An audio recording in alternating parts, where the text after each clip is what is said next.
வாழ்க்கையில நமக்கு இருக்கக்கூடிய பொருளாதாரம் சார்ந்த விஷயங்கள், வீட்டிலே நடக்கக்கூடிய அந்த சுப காரியங்கள், நம்முடைய நீண்ட நாள் பிரார்த்தனைகள் அனைத்தும் நிறைவேற செம்மணிப்பட்டியில இருக்கக்கூடிய ஆண்டிபாலகர் நிச்சயமாக அருள் செய்வார்.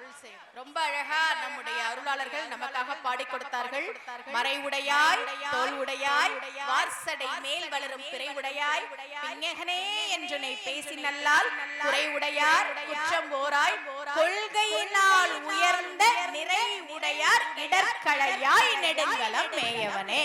யாரெல்லாம் தெய்வத்திற்கு அடியவர்களாக இருக்கிறார்களோ, யாரெல்லாம் நல்லவர்களாக இருக்கிறார்களோ, அவர்கள் எடுத்துக்கொண்ட காரியத்தில் அவர்களுக்கு வரக்கூடிய தடைகளை நீக்கி தருவாய் என்று ரொம்ப அழகாக இறைவனிடம் நமக்காக அருளாளர்கள் பாடினார்கள். இன்றைய தினம் செம்மணிப்பட்டியில் அருள்பாலிக்கும் அருள்மிகு ஆண்டிபாலகர் திருக்கோவிலுடைய திருக்குட நன்னீராட்ட பெருவிழாவை, பெருஞ்சாந்தி பெருவிழாவை நாம் எல்லோருமாக தரிசனம் செய்திருக்கிறோம்.